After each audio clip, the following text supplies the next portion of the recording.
And welcome back to the show. I've got my guest here, Cole Robinson, the Snake Diet Wizard. And I got some great questions for Cole. Cole, thank you for joining us here today, brother. You're welcome, buddy. I'm glad to be on your show. Yeah, man, it was fun chatting with you for a few minutes before we got started here. But I want to jump in and start with this. You believe that fat people should simply stop eating for days and days on end in order to lose weight. How did you come to that conclusion? So at the very start, when I started fasting, I didn't know anything about fasting. Okay. In fact, a few years back, before I even started, like when people were doing Ramadan, like when Muslims are doing Ramadan, I thought that was actually hardcore. And then what happened? I'm a fitness trainer. I used to be a fitness trainer. I kind of gave it up. But I had one girl that I was training, and she was a food addict. And I just got sick and tired of it. I got sick and tired of training people. And you put your heart and soul into getting results, but then the one thing that's not fixed is their goddamn food addiction, right? So there's one girl, I challenged her to a 24-hour fast. And I didn't know if fasting was healthy or not. I didn't care. I didn't give a shit if it was healthy. I knew 24 hours wasn't going to kill her because I've had that, for surgeries and stuff before having anesthetics or whatever, right? And because I'm your fearless leader, right? I did a 36-hour fast. So I basically just went 2 nights without food. And that's when it all started. She did the 24, and then I went to 36, and 36 hours was actually enough to kick me into ketosis. So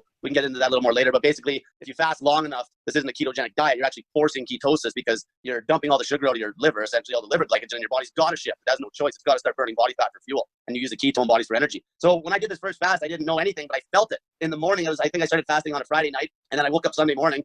Saturday night, I was going through withdrawals, like just, sugar withdrawals like anybody else. Then I woke up Sunday morning when I finally got to sleep. I felt like $1,000,000. Everything was brighter. And that would have been in ketosis. I didn't even know it, right? I didn't know anything about ketosis. So then at that point, like I'm a pig. I was encouraged to eat huge meals my whole life since I was a little kid, which I think that should be every parent should be pushing their kid to eat big meals and fasting long, not this 6-meal-a-day bullshit because it builds stomach capacity, which most people don't got now. So anyway, I started eating 1 meal a day, and I was eating just a big breakfast. As things went, I think I was about, I just keep pushing myself, right? I'm like, how cool is this? I'm eating 1 big meal a day now, and I'm losing weight like crazy. And I haven't done anything. I just pretty much took 2 big meals and squashed it into 1 meal. And then I was losing weight. And then I'm like, well, let's take it a little farther. Let's try doing a 48-hour fast. And so that went good. So I did a 48, and like with training, because, I'm all about performance. I talk about this. I'm not some hippie faster on the internet. Just, it's a performance thing. If I could maintain a strong, lean body doing this, I wouldn't be doing it, right? I want to still be strong. I'm all about body composition and, having a good strength to weight ratio. And so I did a 48-hour fast. That was on water, plain water. Now, this is before I got into the salts. And then the next one I did was a 72-hour fast. And that one was when I got taxed. At about 72 hours, I went to the gym, did some deadlifts, and I was lightheaded. Like I had to take a 5-minute breather between every set. And then I have an old mentor that's actually been helping me with training for years. And he used to be an old school bodybuilder, drug-free bodybuilder. And we were talking about salt and shit. And I got into reading about the cell metabolism and like potassium and sodium and all this other shit. I added salts in, the two main salts, sodium and potassium. And then at that point, I'm like, well, let's try a hardcore fast. And I did 8 days. So after I did 3 days on the fresh water and got taxed, see, some fat people, they could go on the fresh water for days on end, like not days on end, but longer than I went because of the exercise it taxed me. So some people might say, oh, they fasted on fresh water for how many days? That's because they weren't doing it. They're sitting on their ass, right? But I wanted to be able to fast and go, eventually you'll get taxed on those electrolytes no matter what, especially just hammering fresh water because you're just pissing out the electrolytes. Like it actually dehydrates you after a while. So I started knocking this salt back, and I went 8 days, work training every day. Now I didn't do any cardio, but I went into the gym and just, did full body, your basic compounds, no grinders, no failure. And I made it 8 days, and I lost, I think it was something around 16 pounds. Like it worked out to about 2 pounds a day. And that is when I knew I was onto something. And I lost no strength. Like I got a little catch by the end of the 8 days, but as soon as I refed, bang, it was like just, I lost nothing. I just looked ripped, and I was still like, if I lost any strength at all, I might have lost like 5%. It was like nothing. And that's how it started. And then I started, right off the bat, my very first transformation pictures I put up. Like that's the thing, people gotta have balls to post their pictures or else no one's gonna see the result. And I lost 20 pounds that first month, combined with like meal a day, 72s, 48s. And that long fast was actually after that first month. Mm-hmm. But I put the before and afters up, and then people are like, holy shit, they're just like, crappy before and afters, like the old phone selfie in the mirror, not like a douchebag kind of position, but the same every time, just the phone. Right. And people started messaging me. And that was when I originally was just coaching people with a meal a day routine. But then once I did that 8-day fast on saltwater, people getting a hold of me when I did that fast. And I had fat people going 12 days, 20 days, 30 days, like just unbelievable. And like not just losing weight, but beating everything. Like, type 2 diabetics, like having them off their meds the first 48 hours, because as soon as you start fasting, your body, the blood sugar will clear, right? So like a type 2 diabetic has chronically high blood sugar. They're always on their blood sugar lowering meds. And if they're really lucky, the idiot doctors have put them on insulin. So they're just completely getting, and so I'll get them off all that stuff. Their blood sugar will clear, and then it'll get nice and low where it should be. And then they just fast, and that gives their liver a chance to heal and actually corrects insulin resistance, right? Because they're running on ketones. But there's a phase there, about 48 hours usually for most people to get into it. But I've had some type 2 diabetics that have such high blood sugar that it took like 3 to 4 days to get the sugar down low enough to force ketosis. Like wow. I've seen everything, man. I've dealt with type 1s, like type 1 diabetics. I've had them, cut down from 30 units of insulin down to like half a unit in a day, just eating a meal a day, keeping it nice and flat all day so they're not just always eating, right? So yeah, so that's how it started. And then basically once I knew with my own body, because I always experiment first, and I never push nothing on anybody I haven't done myself. And if I can do it at a lean body mass, a fat ass can do it like nothing. Like I've done The hardest fast I ever did was the first somewhat long dry fast I did. I was 168 pounds. I was probably right around, that 8-9% body fat mark at 168. And I dry fasted for 5 days hard, so no water contact at all. So if anybody's watching, listening to that, so a hard dry fast is no water contact. Okay, it does make a difference for sure when you have showers because your body will soak up some fluid. But I went 5 days, and that was on day 5 of the morning of day 5, and I went to refeed. I could hardly walk up the stairs. That was a hardcore fast. I had heart palpitations you wouldn't believe. On the 4th night, I'm like, is this what death feels like? I'm laying there, and my heart was pounding. But I was wired on cortisol, right? Because I'm down at 158 pounds. I'm just looking like I'm wasting away. I got 2 weeks to live with cancer. And I trusted it though, because there was I'm all about anecdotal stories. Okay. I don't listen to no research, no papers are going to change my mind to doing a dry fast. When I have, when you go read the stories, you got to dig for them, obviously. But when you go read the stories and they're genuine, you know what I'm saying? They're genuine stories. I'm trying it. And then you get the result when you've actually done something, when you've actually had the balls to try something, then you read the science that backs up your result you got. And that's where a lot of shit's for the system, because no one has the balls to try anything. And if you want, you can go find a million studies that say dry fasting's bad for you. You can go find a million studies that say something's good or bad both ways. And if your confirmation bias and your little fear is going to stop you from doing it, you're not going to get anywhere, right? So my experimentation is what I have. I'm not the smartest guy on the planet. I'm not the biggest expert when it comes to nutrition, but I experiment hardcore, harder than probably most anybody. And that's the only way you're going to find the truth, right? I love that. And I totally admire that about you, bro. One of the things that's really fascinating is taking a look at all the before and after pictures on your website. And on the, man, it's mind blowing how quickly these people are going from obese to lean on your website and then your Instagram, man. So in order to get that kind of transformation through fasting, what do you recommend? I'm talking about obese people because those are the biggest transformations. What do you recommend they do? One thing for sure is consistency. So what I usually do if I'm coaching somebody, it's just, there's so many different fasting routines you can run on somebody. But let's say the average fat female in the United States that's doing nothing. The average fat woman that is completely sedentary. What I would do with her is I would have her the very first fast. I would basically get her to do 72 hours minimum. Okay, so gun to your head, 72 hours. You're not going to die. Okay.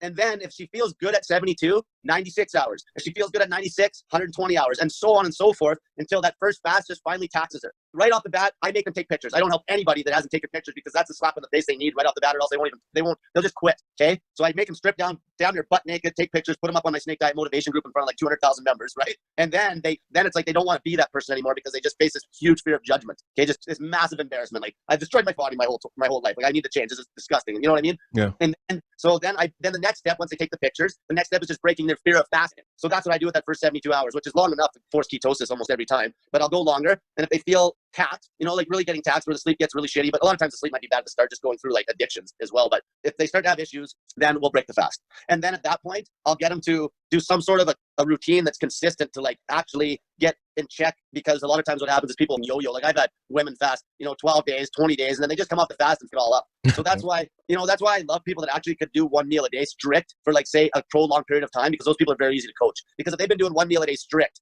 meaning actually watching calorie count and not overeating, I can take that person and bust them through a longer fast. And once they beat that fear of fasting, it's very easy for them to stick to a 72-hour regimen, and then you're just melting fat like crazy. And then usually I'll get them to, if they're really fat and sedentary, I'll just have me 500 calorie refeeds on 72 hours. And if they're fat, obviously I will cut carbs. I don't promote a ketogenic diet long term, but I will use carnivore and keto macros and shit like this as therapeutical diets short term. But I won't ever promote long term a ketogenic diet, which is essentially 25% protein and basically fat. It's unnecessary. So I'll cut them on some sort of a protocol sometimes like that, where it's super low carb, 500 calorie feeds, 72 hours minimum, and then they'll just melt. And then once they get leaner, then we might go to 48s on the 72-hour fast, get hard. And then once they get too hard on the 48s, those are too hard to even accomplish, and you're down to eat a meal a day. Simple. And then obviously they drink the snake juice. The snake juice, for anyone that wants to know what it is, it's just in the start of the story, it's just the salt water. I actually have a buddy that we finally made packeted snake juice, which I didn't even want to do in the first place because I was helping people, everything was just free, right? But Jesus, people are begging you to sell them something. And I'm and then I tell them, if you don't want to buy this packeted snake juice, just go to the grocery store. I got 20 million recipes on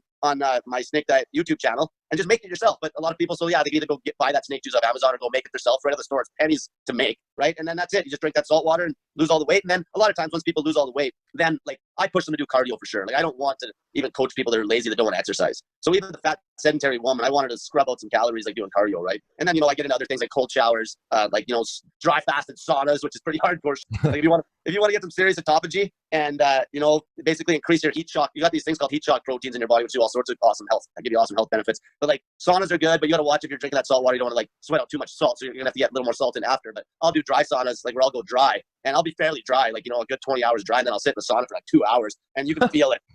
Well, when you're in that deep state of ketosis, plus you're dry fasted, your body gets to a situation where it needs to break down body fat just to get that metabolic water to hydrate you. Yeah. So if you're dry and you go sit in that sauna, but like you want to keep the intensity down in the sauna, so you want to sit like at the bottom of the sauna. You don't want to be too hot. You just want to keep it as long as you can, but not too hot. And you will burn some serious body fat when you do that. Like your heart rate will go up. Mine will get up a good maybe as much as 50 points over resting just from sitting there in the heat. And so it's almost like basically simulating lazy steady state cardio, and you're on the fast, so you're just roasting body fat.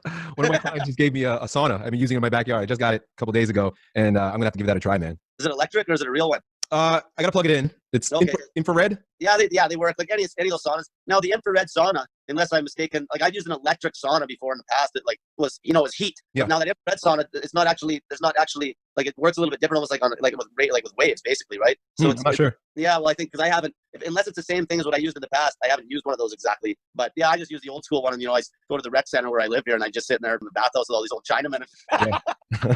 Oh, they're like all these old Chinese guys are always in there, and we just sit there. Yeah. I love the fact that you're an athlete too, because when I started the prolonged fast, I was trying to find different guys just to get their take on it. You're right. A lot of them are hippies. And the fact that you lift, the fact that you're a power lifter, the fact that you're a jacked dude and you're fasting, to me, that it clicked instantly. Like I resonated with you right away. Thanks, so when man. someone's an athlete, and they want to lose muscle, they want to maintain their performance, how do you change the fasting for that? Yeah, so there's different routines there. So now it depends it depends what the priority is, right? If they're a really fat guy and they're trying to cut weight, I feel one of the best protocols. I still always make them do that longer fast at the start. Okay, to face that, I still make them do the 72 hours, and then I just won't make them lift for that 3 days. Okay, but a good routine for the athletes that are especially intense athletes, like we're talking sprinters, people that lift weights, anything that's high intensity.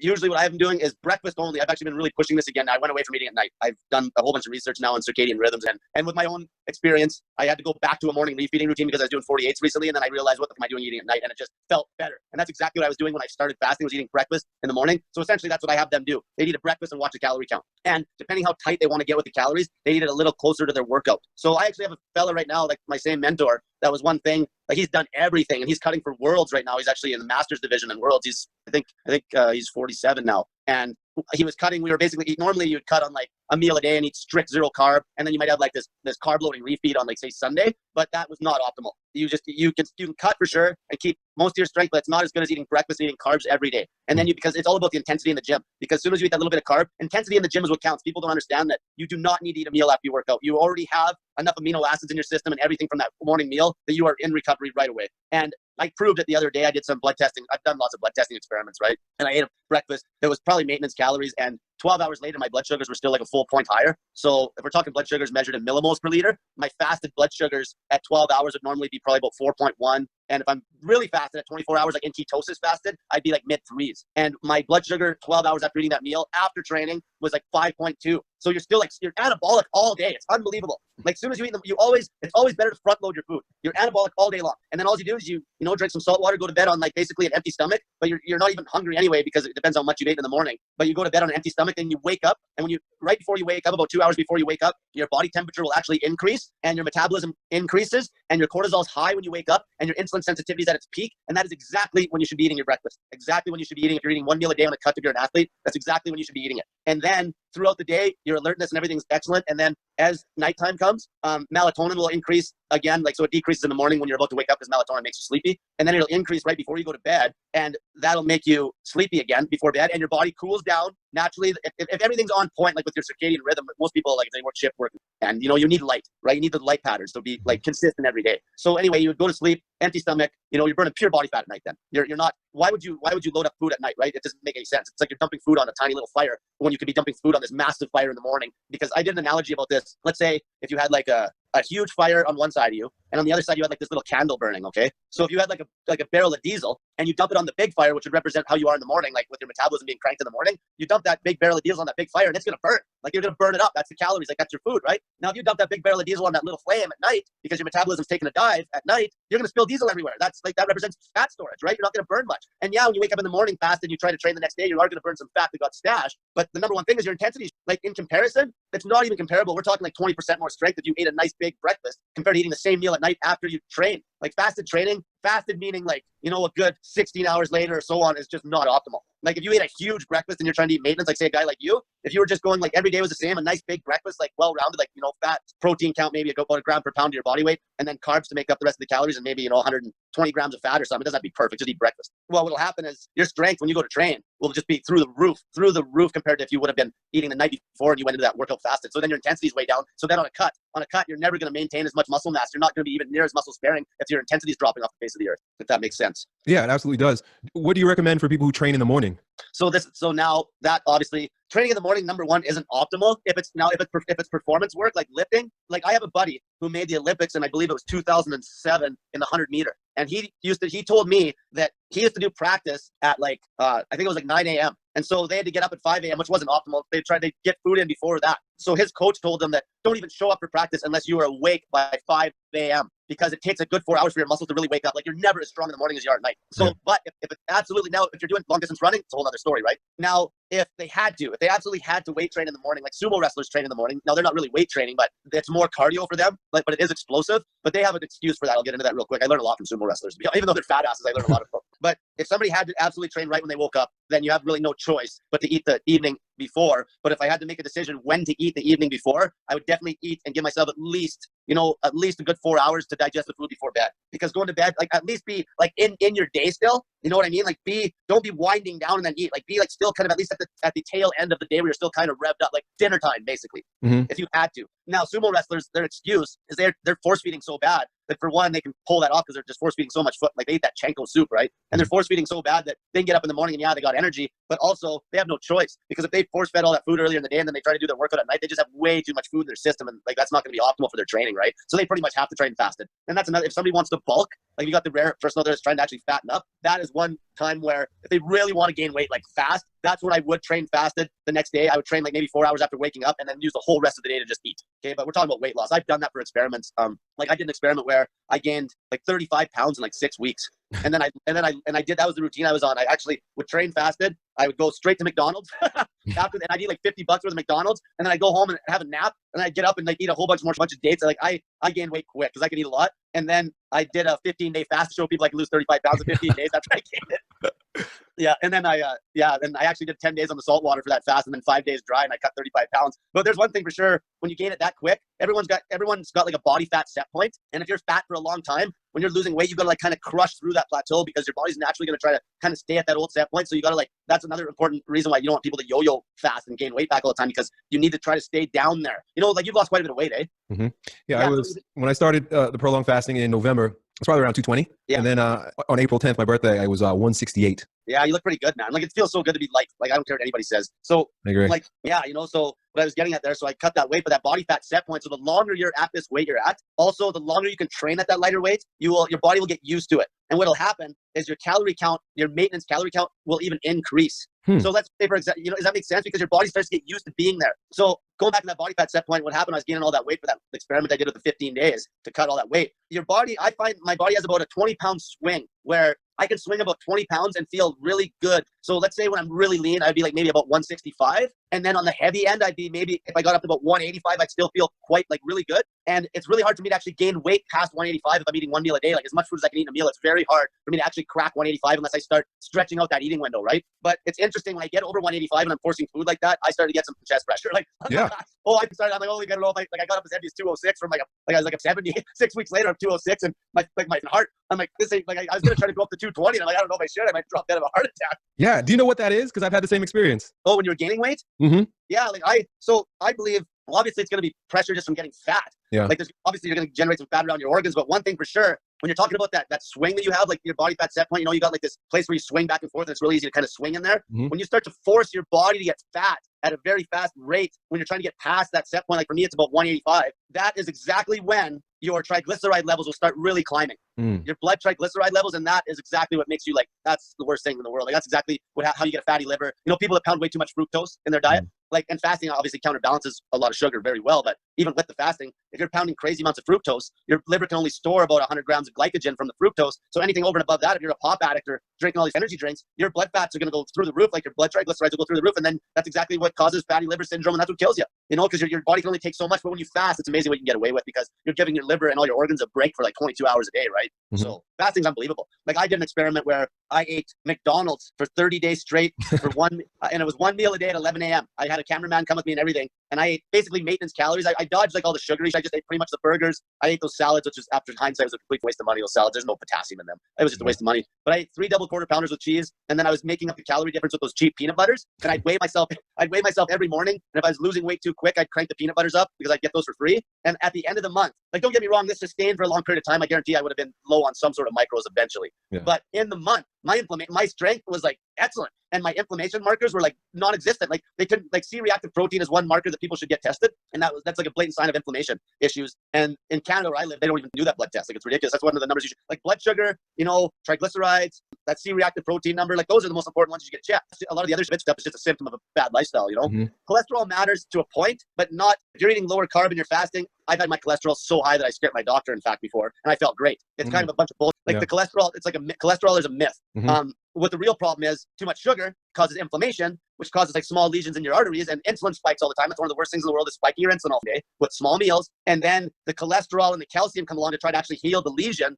that you've created in your artery, and that causes the blockage. But originally it's the inflammation and the high insulin levels and the high blood sugar constantly that causes the original problem. So anyway, I did the McDonald's for 30 days straight, ate pretty much that whole meal in about 15 minutes every day, and my blood markers are perfect. And that's I just want to show people how good the fasting worked. And like, yeah, it was cheap meat from McDonald's and it was bread, and it didn't matter. Like you fast and it just keeps your metabolism high, keeps your insulin sensitivity excellent. You're not pushing sugar through your blood sugars are nice and low most of the day. You're not overusing your kidneys. Like people get kidney disease because the blood sugars are sky high all the time. And that's what destroys your kidneys because your kidneys are essentially your last line of defense for high blood sugar. So every single type 2 diabetic that has high blood sugar constantly, they piss like racehorses. Okay. I ask, it's clockwork. I'll ask them right away, how much do you urinate? And as soon as you start fasting and they clear that blood sugar, the body's like, okay, we don't need to urinate anymore to try to get rid of this excess blood sugar because their body's not absorbing it, right? Because their insulin resistance is all hell. And that's what destroys your kidneys. And it comes back to your liver and your kidneys and your gut health. If you keep those 3 things healthy with fasting, clean food, if you are going to eat carbs, eat them big when you do, but then fast. That's like optimal health. That's like the optimal lifestyle. And the way I live my life now, when I do the cardio,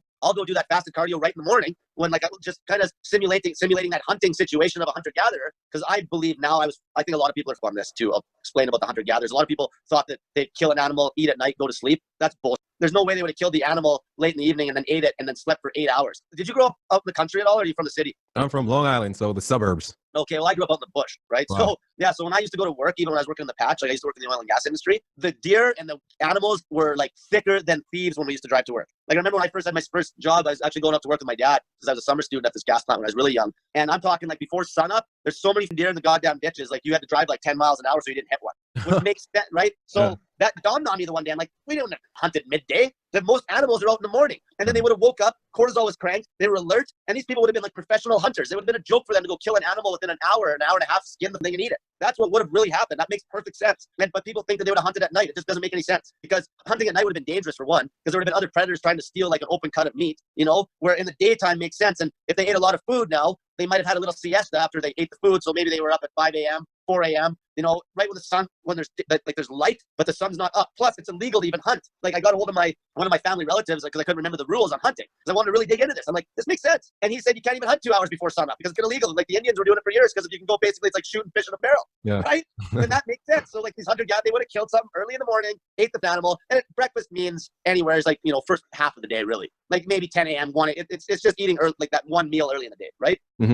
And I think that's how it would have happened based on how I feel. And I lead a very like healthy life where my sleep, like because I'm a YouTuber like you and I'm like blessed that I don't have to work shift work. I have worked shift work, but everything's in check right now. I get up. I was up this morning about 7, and I'm getting actually up earlier now because I'm getting more used to sleeping on that floor. But it's like get up. I'll go do some fasted cardio. Like I'll go swim a half a mile, and then right after I swim, I will usually maybe sit in that sauna for half an hour because I like sweating like that. Like there's chlorine in the water, and I think the sweat really cleans my pores out. And then I will go eat, and I'll eat like a big meal. Now, depending what my workout later in the day is going to look like, or if I'm going to train at all. If it's weights, like it's heavy loads, I will eat carbs. If it's not, I'll cut the carbs back. And that's what my day looks like. So that's fasted cardio, eat my big meal, relax, do some other during the day. Later in the evening, I'll go train when I'm like feel like absolute prime, when my stomach is settled out, the food's settled out, and I'll have crazy strength. I'll go home and then I'll help some people with some weight loss in the evening, and then I'll go to bed. That's what your day should look like, optimally. Like everyone doesn't have that luxury, but that's what it should look like. And also, when your rhythm gets back on point, your bowel movements actually should be in the morning. And this is exactly how it was for me for like ever when I was a kid.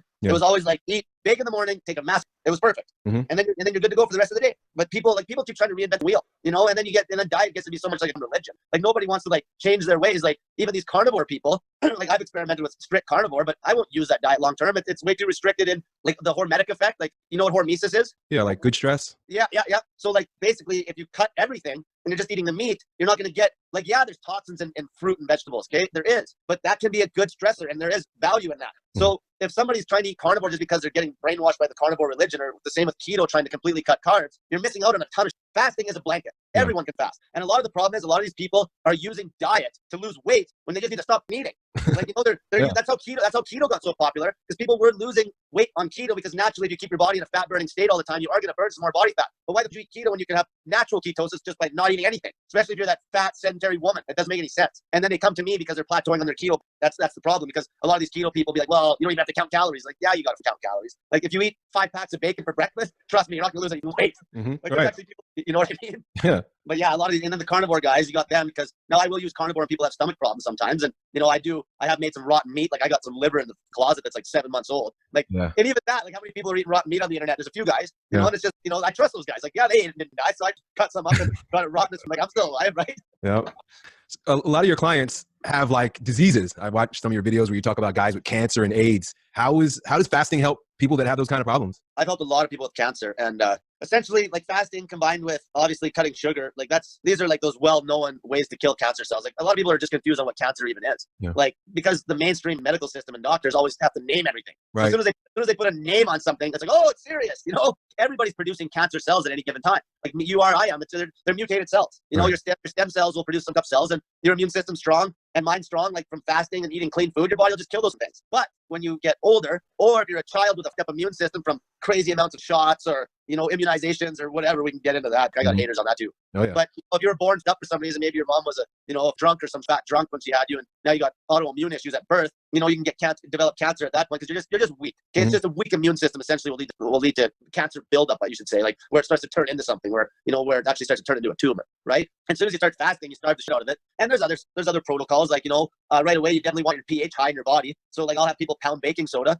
Baking soda alkalizes the liver and kidneys in your whole body. Like that's one of the protocols is baking soda and vitamin C. Like high dose vitamin C you can take during a fast too. That vitamin C will just kill a cancer cell in like 10 seconds. And people, like that's where a lot of these naturopaths are actually giving people high dose vitamin C. They're getting hated on like crazy in the States. And I don't want to sound like a complete conspiracy theorist, but these naturopaths that are helping some of these people with high dose vitamin C or shit pop up missing. Like you go on the internet and these people just found dead like with a bullet hole in their head. Like what doesn't make any sense. Even that worked for a guy like that, and he was having some big problems. Yeah, like that's even like Dr. Sebi, like he was helping people with all sorts of, and then he stayed out of jail for quite a while because he had people coming into the court that were actually, giving testimonials, but then finally they got him in jail, and then something happened to him in jail, he died. And he's healthy as a horse. It doesn't make any sense. But so fasting, like it causes like apoptosis is when your cells will like start to commit suicide.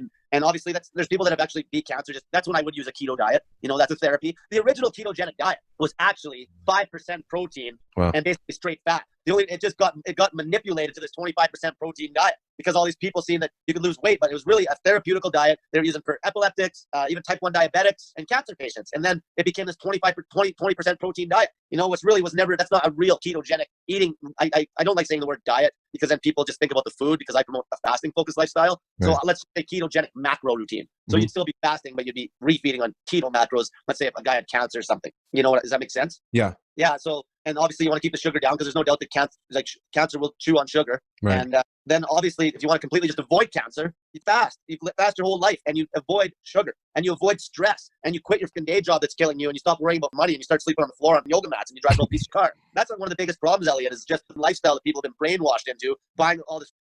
If you're a man to impress women, a lot of, or if you're a woman, just because that's just the way women are, they consume everything. The biggest consumers in North America are always women. Oh yeah. And that's the stress, like because we can probably get into this, but like that's why I think like social media, like we use it to the greater good because of what we're doing with it, but most people should not be on Facebook. Right. It makes for a very weak community, and that's how people end up getting sick because they're stressed because they don't get any friends anymore because all their friends are just like faces on the internet and they don't even talk face to face. Right. Like our communication structure is completely destroyed now. Like back in the day when you were young, like you'd actually go court somebody, or even like my sister, like when when she was going on a date with somebody when we were kids, like that guy would come to our house and meet my dad. Like, Oh yeah. no fucking way. Like now with the internet dating scene and all this, they can just kind of sneak around that. Right. And that's the big, like, that's a filter. Like that's how you screen people, is the girls will be like, you're meeting my dad. Problem is, none of young kids have any dads anymore because the system's so single mom, you know, the rate of single moms is just going through the roof. There is no dads. And that's why we got such a weak society. This next generation of society is so weak. You know, all these boys that want to be women to impress women. They're being women to impress women. Yeah. Like, what's something about that? Oh, it's fucking ridiculous.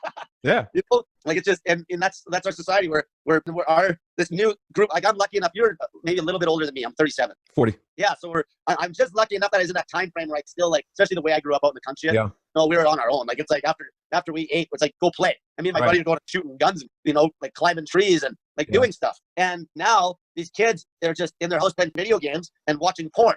They're on Instagram, and especially the men, like, because of the internet, you know, the men have objectified women so bad now that it's basically, sex has become just a simple addiction where the men will do almost anything like crack cocaine to get sex because it's so objectified now. Where back in the day, the sex wasn't so objectified, so the men weren't doing just anything to get it. Right. You know, it's unbelievable, that whole story. Like, porn's gotta be one of the worst things known to man. Like, I help a lot of guys too, like when you talk about not masturbating, and I've because of powerlifting and stuff, I knew that I was stronger. I started doing that when I was 13. Yep. I boxed because I was watching the old Rocky movies when he's like, hey, Adrian, no fooling around before the fight when he's gonna fight Apollo, right? Yeah. And I copied that when I was a kid, and I copied, like, even the Ryans. Like, that was actually some of the best advice you could get was from these old Rocky movies. Yeah.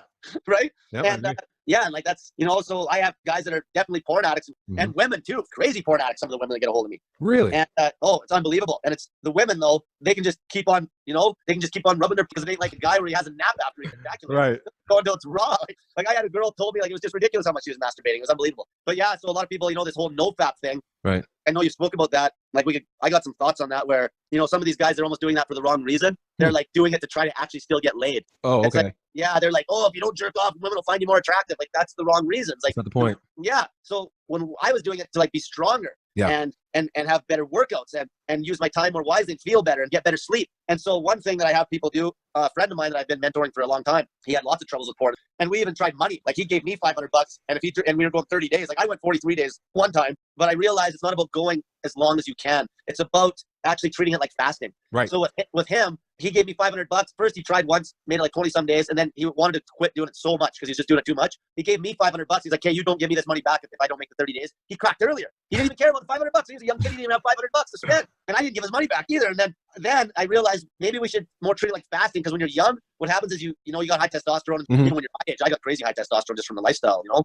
But what I'll do myself is I'll masturbate. I allow myself once a week, and it's fast, and it's only because if I go enough days, I will start to lose sleep. Yeah. So sleep's number one, right? So what I'll do is I'll usually do it and like on maybe like a Saturday, but I don't just do it like some guy where I, you know, get like the porn on and get the Lubriderm lotion and just have this big event. Yep. You know.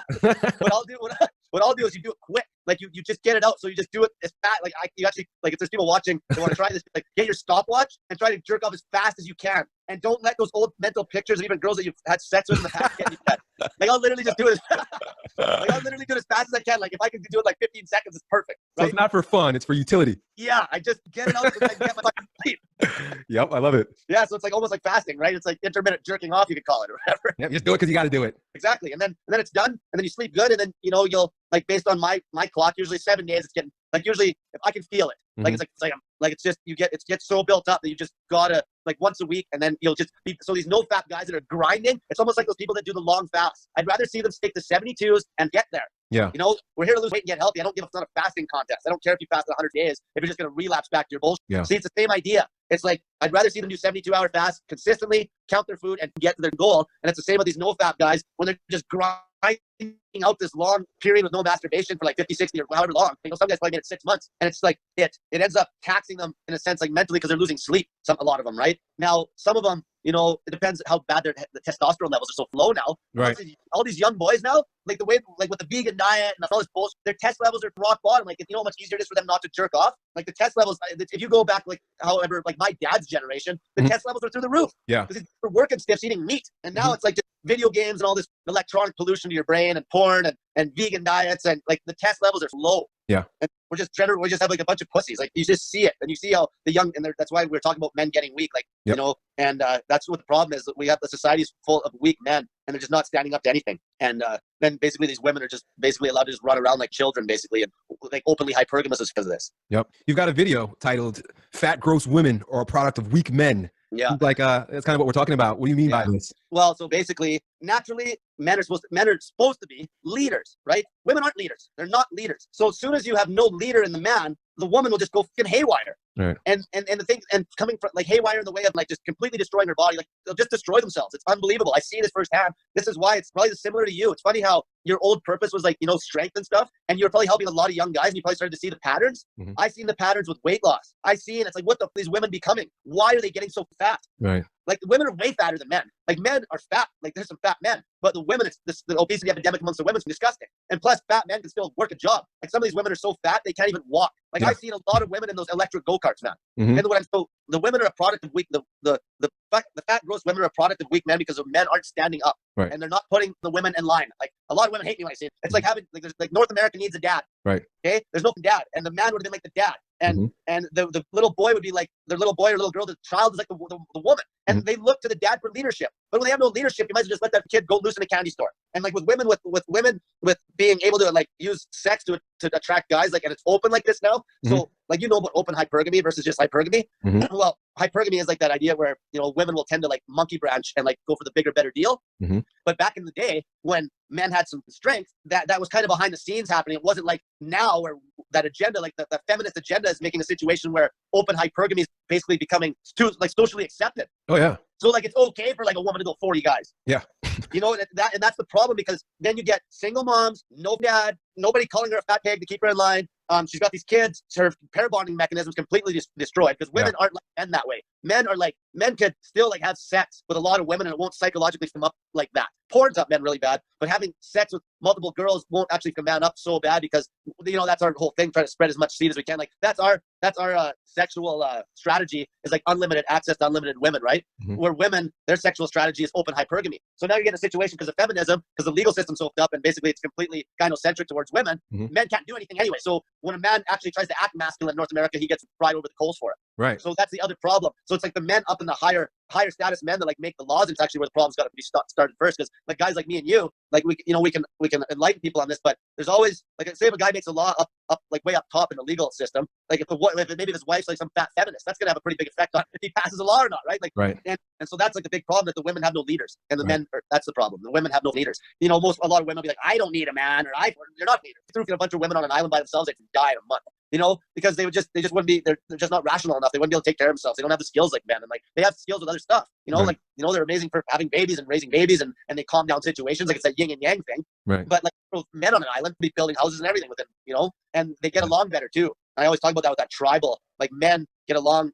They make actually deeper relationships with each other than women do with other women. Women are always trying to cut each other's heads off in competition to get men. Like I've seen this. I've seen where two women are like supposedly best friends, and then one woman like talks to you and she's multing off her friend like really badly, you know, and it's like her best friend. And women, you ever notice they won't keep friends as long either. Not modern day girls will bounce through friends like crazy. You know, they won't. There's no real structure, and that's another thing too. Just going back to people, you know, with depression and all this unhappiness, people don't make any friends anymore, because how back in the day you would have been making friends with people you grew up with since you were a little kid, so you got like these extremely strong bonds. You know, like I got friends I grew up with since I was a kid that I've known these guys for like, you know, 30 years, and I'm just always going to be friends with these guys. Like I wouldn't have to talk to them for 10 years, and like I could just show up at their house and walk into their house, you know. But now, you know what I'm saying? Now it takes a lot of time to build those relationships, which just it's not even given a chance. And so this all comes back to fat loss and all, because I end up coaching people on half of this. You know, I deal with girls with, you know, eating disorders on the top end and the bottom end. I don't like to call a lot of people, when you say eating disorder, they're thinking like bulimia and anorexia. Being a fat pig's an eating disorder. Yeah. In fact, it's worse. In fact, I'd rather coach, if you gave me 20 women, I'd rather coach 20 anorexic women and bring them back to good health before I'd coach 20, 300-pound women. Because those anorexic women, they actually had more discipline. Right. Even though psychologically tough, they had way more discipline. All I need to do is give them the confidence to like learn to love themselves again, and put them through maybe some social, like I used to do this, like take people on the street and like deliberate embarrassment kind of, you know, like shit, like with my sign, you know, maybe make more a sign. Maybe make them wear a sign out in the street that says, I'm anorexic or something that scares the people, or show their body in public. Right. And it's amazing how you can cure that really quick. I made a joke about how you can cure anorexia. All you do is you throw that anorexic person out in the bush, and trust me, if they didn't have food long enough, they'd be willing to eat an asshole out of a dead deer in about 3 days. because it's this weak society. They're thinking about all this shit. It's just in their head. And you throw them out the elements, and then all of a sudden it's like survival mode kicks in. They're not anorexic at all because there's the judgment goes out the window. They don't give a right. They're gonna die, right? That's how you cure it really quick. Yep. Hopefully I'm not talking too much. Hopefully I can get something in here. And I enjoy listening to you talk. I enjoy watching your videos. They're like hour long a piece. And when I take my son to jiu-jitsu, I just sit there and I listen to them. I resonate deeply with your attitude, the things you talk about, your way of life. So I enjoy you entertain me and educate me, dude. I really enjoy hearing you talk. So you can keep going. You know what I'd be interested in asking you though? Mm-hmm. Go ahead. Yeah, go ahead. No, I'd like to know what your mission is in life. Like, what are you up to? What are you doing here? You know what? That's a good question because I almost thought you would ask me that. Because sometimes people, when you're helping lots of people, they're like, oh, you're trying to be a humanitarian, right. and it's both.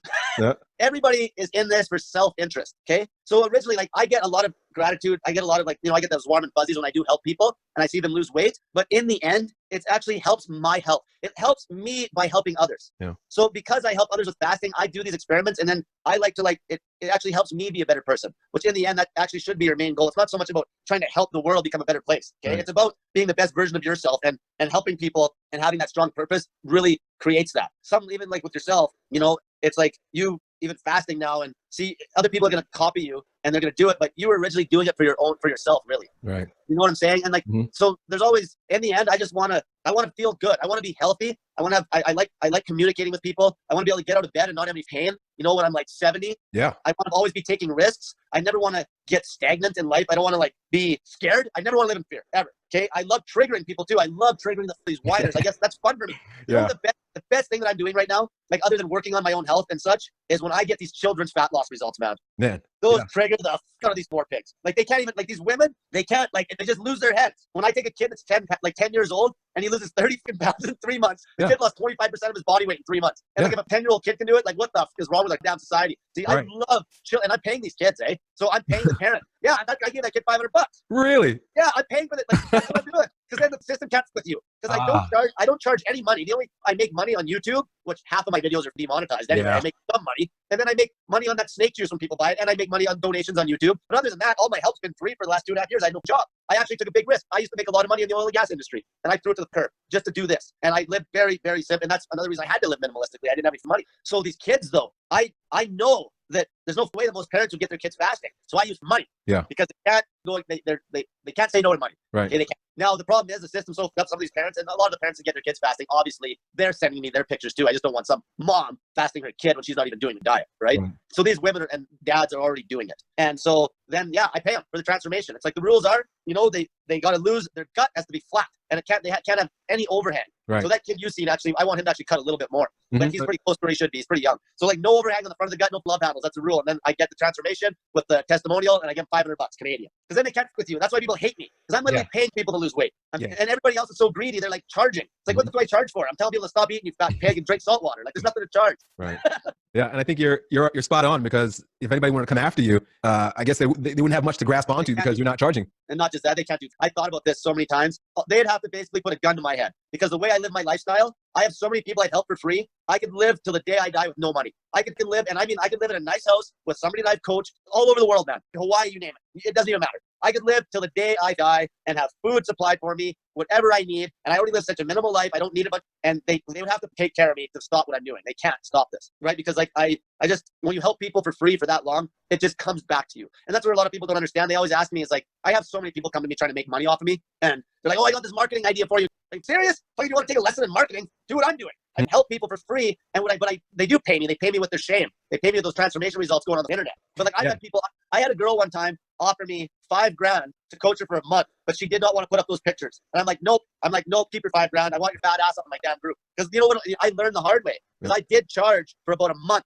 About 2.5 years ago, I was charging $500, and the rule was they had to phone me every day, because the motivation was getting the results, right? Yeah. So they had to phone me every day. If they missed one phone call, I cut them and kept their money. So I got some good results. But one girl specifically, I have a YouTube about it, and she wouldn't phone me. She was doing so good, and she went out with her buddies and got drunk and ate a bunch of shit. And I wouldn't, she would not phone me. And I'm like, if you don't phone me, we're done. And she didn't phone me because she knew I'd chew her ass out. And that's what I offer. That's my product, me yelling at you. Yep. And she wouldn't call me because she knew she'd feel like an idiot. And so then the next day, Of course she had a fit, you know, she's like, oh, I'm going to get a lawyer because he gave me $500.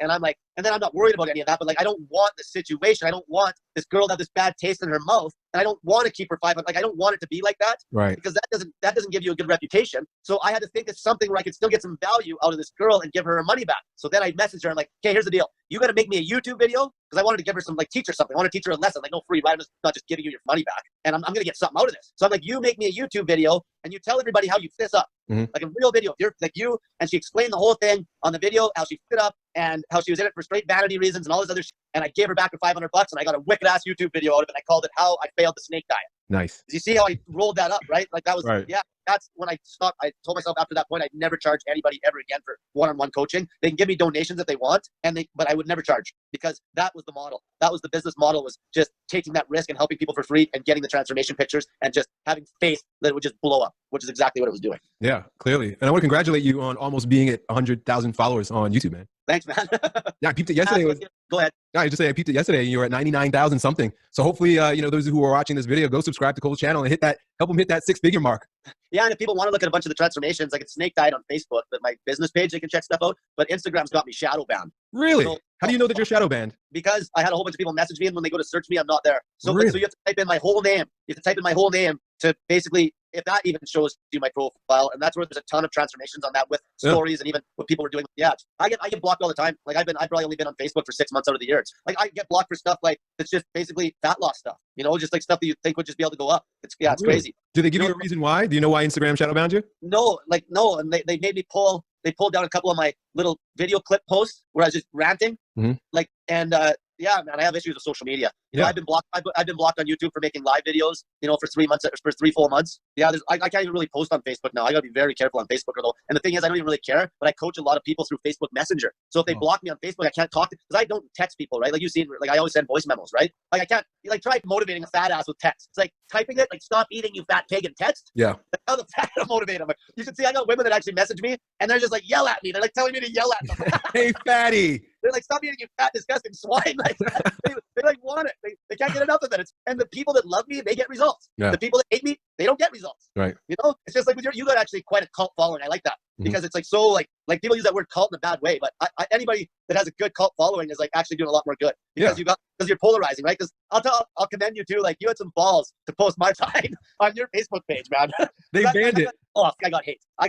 Like I had people messaging me that live in my home city, like saying, "Oh, if they see me on the street, they're gonna like choke me out."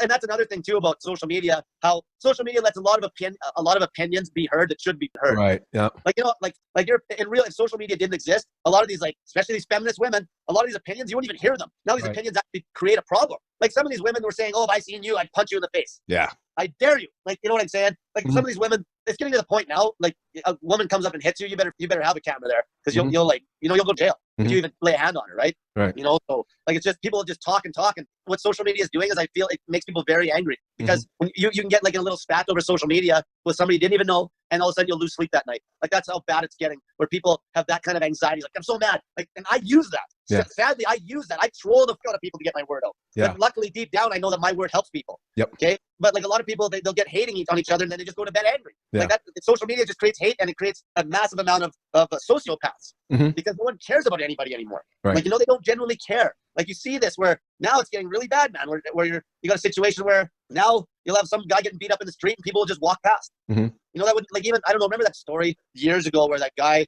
got his head chopped off in that bus? No. There's a story where a guy kind of just lost his marbles on this bus, and he went and grabbed this kid, and he literally decapitated the kid in the bus. Oh my God! Yeah. And everybody just basically ran off the bus. Now back when that wouldn't have happened because that's just a complete lack of balls on the society's part, like to not step into that. Because like if there was some men on that bus that actually had some balls, they wouldn't have let it happen. There's just no way, and that's where it's getting really bad that way. And I feel even with the women, this is a good little topic. Do you follow like any of the transgenders like winning all these sports at all lately? Yeah, I've seen them in some of the news reports. Well, it's crazy how this feminist ideology and like everybody needs to be equal, right. It can't be a first and last. Everybody, it all has to be like just sunshine and rainbows. And now what's happening, this is the irony, is because they're letting these transgenders race against these young girls, they're going to just wipe out women from sports. Right. Congratulations.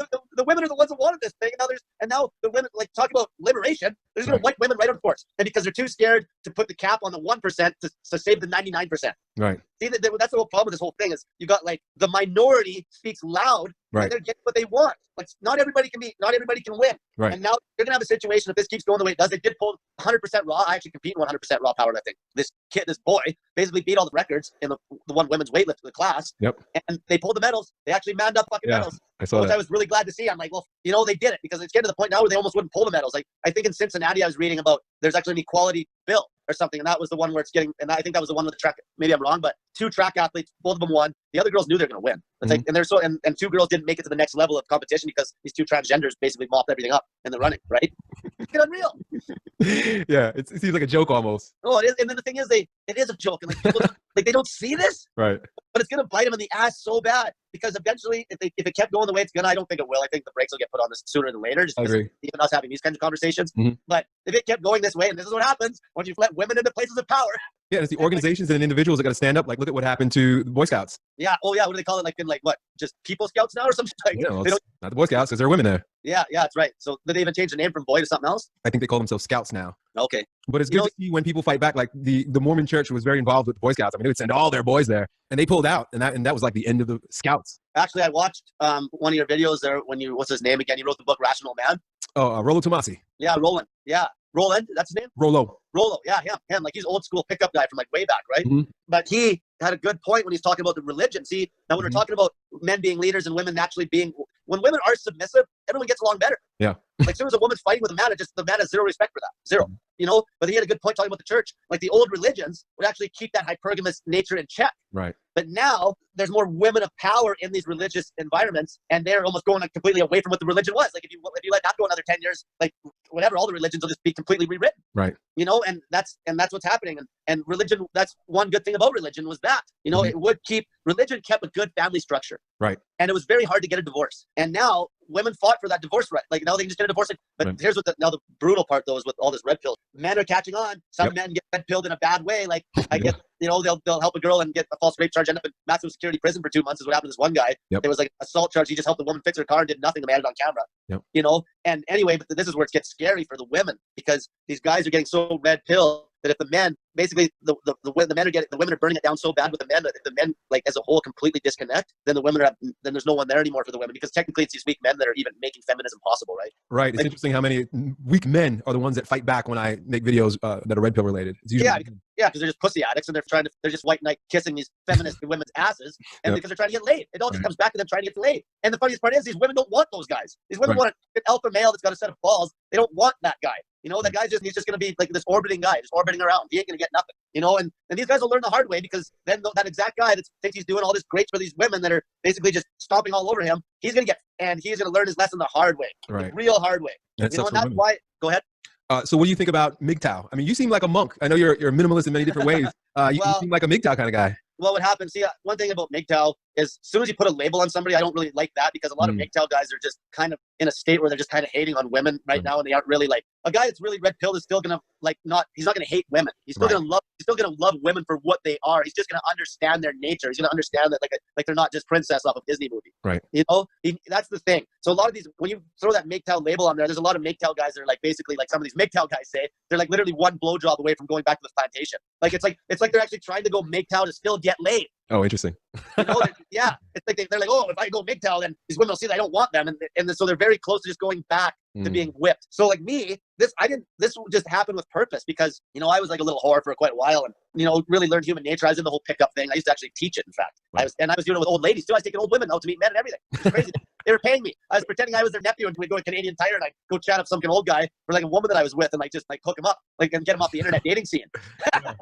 So, but anyway, I got into this because I got so passionate about my health and just the fasting. And what truly happened is I just kind of forgot about sex. Yeah. Because it wasn't giving me anything before that. Because all the girls that I was with, it was like I was way more developed than all of them. And it was like they were just like, I might as well have been pocket pussy, because after I had sex with them, I just didn't even, there was nothing there. Right. There's no value. They weren't giving me any value. And then I remembered like the last girl I actually had sex with, I was so upset afterwards because it was like so worthless. It was a sexual act. It was because of me. It was like I just needed to get my rocks off, and afterwards it was just there was nothing there. Right. And it really upset me because I was in that state where I was just going through girls for quite a while, right? And it's just so toxic. And then as I got more into this and helping people with weight loss, and I just forgot about it. And then what happened? A year went by, and I didn't even notice it. I'm like, holy, I haven't had sex in like a year. Now it's been over 2 years, you know. And honestly, now that I'm so red pilled, like and the thing is, it makes me a very good coach because I'm not addicted to pussy. So I have some very attractive women that I coach. Right. Where most guys wouldn't even be able to handle that. They'd be like hitting on that girl. They wouldn't be yelling at her and telling her that she's got fat here and fat there and she needs to do this.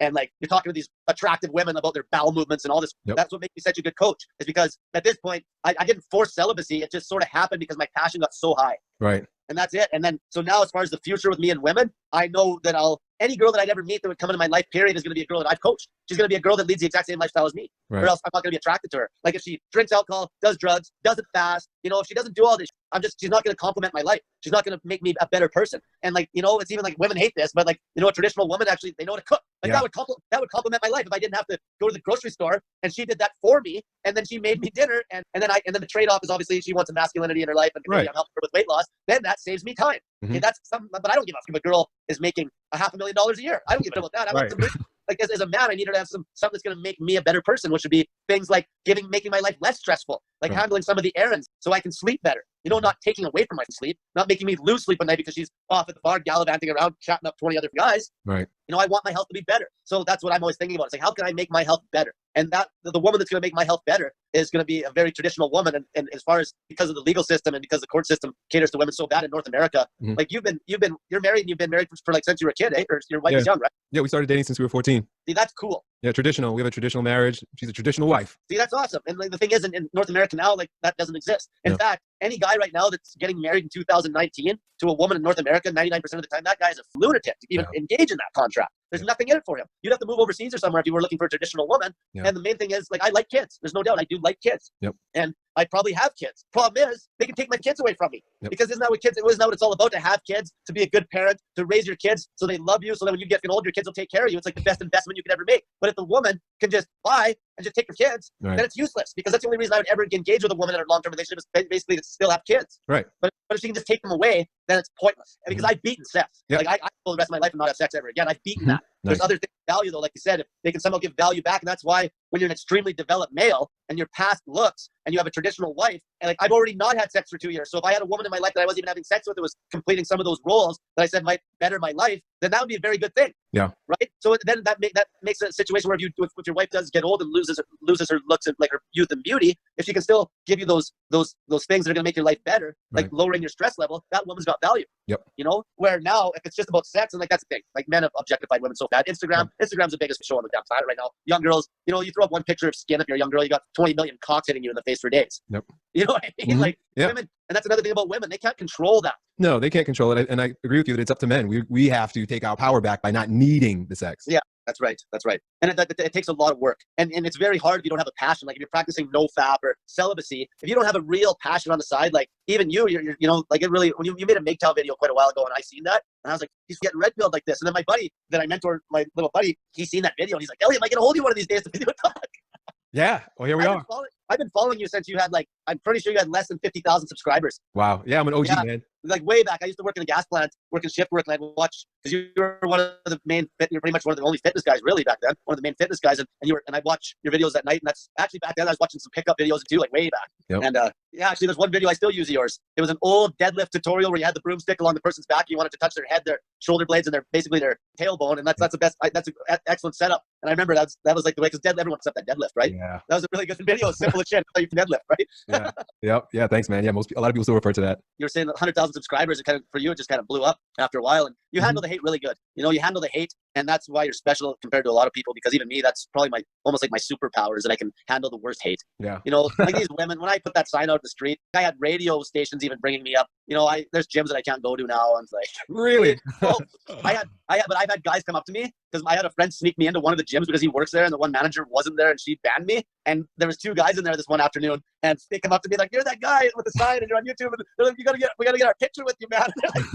snapping pictures and shit. That's wild. Like, you know, it's, yeah, like I'm living with a Muslim family right now, actually. Mm-hmm. Yeah, my buddy's Muslim, and like his wife's amazing, you know? Mm-hmm. And it's such a family oriented situation where Mm-hmm. most everybody lives in one house. Like, I love the feeling Yeah. of living, you know, I love that. Mm-hmm. And I agree. yeah, like we miss that. Everyone has to move out their own. And don't get me wrong, though, as a young man, you should be getting out to build some character. Yeah, for sure. Right? But back in the day, it would have been like farmers. You know, the young boy would have grew up in the farm, and he would have kind of took over the farm from the dad as the dad got older, right? Mm-hmm. And we just don't have none of that anymore. And population's a big thing. Like, you know, with the female hypergamy with the internet, it's the worst thing in the world for women, man. Because like I said, they get so much sex offered to them that they're like children in a candy store. Like, don't get me wrong, women or men would be similar, but we never will be like that because it's not in the nature for women to just throw themselves at men. Men always have to work a little bit. Like, Right. I think there was a guy that made a video said women are born, men are made. Oh yeah, yeah. Right, so- Rolo says that sometimes. Yeah, and then it probably came from him, actually. It was probably one of his like followers and made a video mention it. But like, it's true. You know, if a woman has her youth and beauty, that's all she needs. A guy has to go through, like you got your boy doing jujitsu and things like that. Like, I boxed my whole life. My boxing coach was hardcore. Like, he was like Mickey off of the Rocky movies, man. Yeah. He was an old Frenchman, and he actually died of cancer when I think I was 20. And I fought for him, or no, I was 26. I fought one last time, but I kind of took a hiatus for like, 6 years. I didn't compete. But he, like when I was a kid, guess what? This was actually funny because I looked back and it dawned on me one day. Boxing was free. The boxing club, he built the boxing ring, and they used to rent it out on the weekends to like other fights and he made like, and that money supported the club. And the only kids that had to pay were kids that were competing when I was younger, and it was $50 a year. And anybody could come in, like anybody. And usually, but because it was free, guess what? What do you think he could do because boxing club was free? How do you think he could act? Yeah, he could be a tough coach. He could be a brick. And he's like, get to work. He's like some 10-year-old. He's like, get to work. Like, and if the parent came in and bitched, he's like, they're like, get the fuck out of here. I don't need you. For free. So our boxing club was tough as nails. Like, when I was a kid, every person in that club was tough as nails. And that is why, because he didn't charge. It was like, he just loved the kids. He was just like I say, he would have been like on one of them old Rocky movies, like even Apollo Creed when he had his club, it was just all the black guys in the club. Same thing. It was just like tough as nails, you know? And that just doesn't exist now because you're paying for this because everyone wants money. Yeah, we had a wicked club. Our club, we won all the time. Like, every time we went to tournaments, our kids won. And he was this old Frenchman, and he was just, you know, he's an old farmer, and he was just tough. Like, yeah. Even when he finally died, like he got stomach cancer, and he was like, I think he was getting close to 90, and he didn't go to the hospital. You know, like, he just fucking died. Yeah. Like, you know what I mean? He wasn't enough for these people, right? Like, you know, it's upsetting how many people get brainwashed into the healthcare system, and that's another big problem I have. Like, these people are just like your tax dollars, and like all the states, like the amount of money that goes to these fat, you know, like honestly, a lot of these fat middle-aged people and some of the older people too, they just take your dollars, just go to, it's like the healthcare system doesn't create any health. Right. So people go and get their meds and also there's a system in the States that like basically works like welfare, and like you pay a ton of tax into that, and people get Medicaid. What is it called? Medicaid, Medicare. Yeah, something like that. Like that kind of, like, people are just have it so easy that they don't got to do anything, you know, and it just taxes the people that are working class, you know. It's just, and that's why guys like Trump got voted in.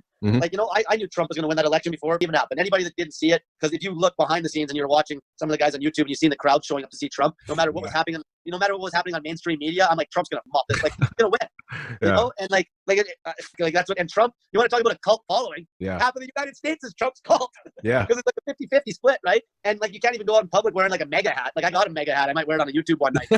Nice. I was gonna scratch out the great and say "Make America," and I was gonna put some masking tape on there, put "sexy" again. Yep. But yeah, like, I learned a lot from Trump. Yep. Like the way he handled people, the way he just dumbs it down, keeps it simple. And they throw everything at him. Like, remember when that woman came out and tried to like accuse him of rape? And Trump was like, he said, she wouldn't have been my first choice.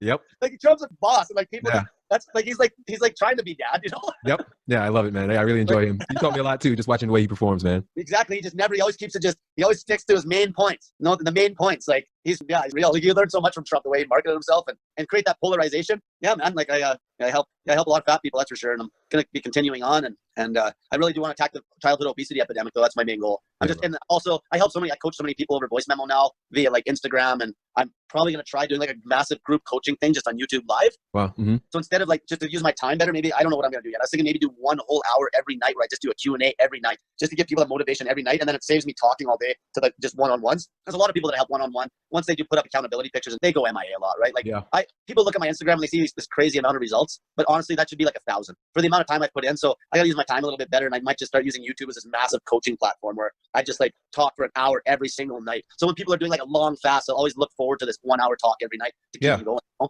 I think that's a great idea. I know that when I was doing my 10-day fast, I would listen to your videos also, and they totally motivated and focused. Yeah, like I've done that too, like on, you know, long dry fast, but there's not many people to listen to, really, is there, on YouTube when you're doing the long fast? Like there's some people that, like, you know, not many people that have done like some really nasty dry fasts. Right. But I would do the same. Like, try to like keep motivated and just a lot of time. You know what's funny about fasting? Every time I've done a long fast, I've always like learned something. Yep. I always had like an epiphany because bringing yourself back to this complete state of minimalism where like you want nothing, especially if it's a dry fast, and you start to think about like the crazy, like you get so tough because you're almost like kind of pushing death in a sense. Yeah. That's what people are scared of death. Mm-hmm. Okay? People are scared of death. And if you can, everyone's going to be scared to some extent. Like I'm still scared to some extent, but I'm a lot stronger than most. And that makes me push my comfort zone really hard with something that I do. And fasting always keeps you kind of on that ragged edge where it just keeps you like always tough. And like even sleeping on the floor, even having that cold shower, even drinking piss. Like I've done urine therapy because, I did the first time I ever drank piss. I did that because I got reading about cancer, and then urine therapy came up on Google, and then I started reading these anecdotal stories about urine therapy.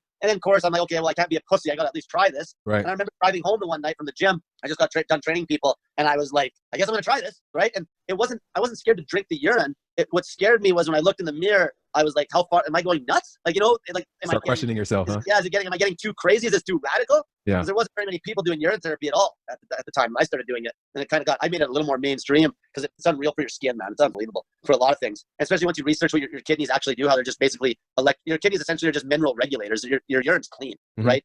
Your kidneys just regulate. Your liver cleans all the toxins. That's what people don't understand. They think that urine is like toxic. No, there's information in your urine. If you've been smoking dope or something like that, there's information like on a micro level. That's really nothing. Your urine is just clean electrolyte. And I used to use urine to actually be able to tell where my salt levels were at. I just taste it and I could tell where I was on sodium and potassium. And it was almost clockwork. If I started to feel kind of like winded, if I was on a longer fast and I felt like I was getting kind of gassed, I'd taste my urine. It would just like confirm what I already knew. And then I'd taste the urine. If it kind of tasted flat, like there wasn't enough potassium or sodium, then I just cranked the snake juice up. Amazing. Yeah. Dude, You learn a lot. Yeah, like maybe I should just start a business where I'm just a piss taster. It's like, hey, I'll taste your piss. I'll tell you how much salt you got in your system. Amazing. Dude, this has been an amazing conversation, bro. I didn't expect us to go where we went, but I'm happy that we did. Especially, we started out talking about fasting. We went into the red pill. Now we're talking about drinking piss. You're an amazing dude. Yeah. Hey, so I want to invite everybody that's watching to of course, check out Cole's YouTube and help him get out of the shadow ban jail on Instagram by searching Snake Diet Wizard, right, on Instagram, and follow him there. Snake_diet_wizard. I believe if you type the whole thing, I will pop up. Yeah, very cool. Let's get him to 100,000 subscribers. Cole, I got to run. I got another call at 1, but I want to thank you, man. Thank you so much for all the work you do, and thank you for taking time out today to be here with me. Well, thank you very much, Elliott, for having me. It was fun. You got it, brother. Enjoy the rest of your day, and we'll talk soon, man. You too. I'll talk to you later, buddy. Bye.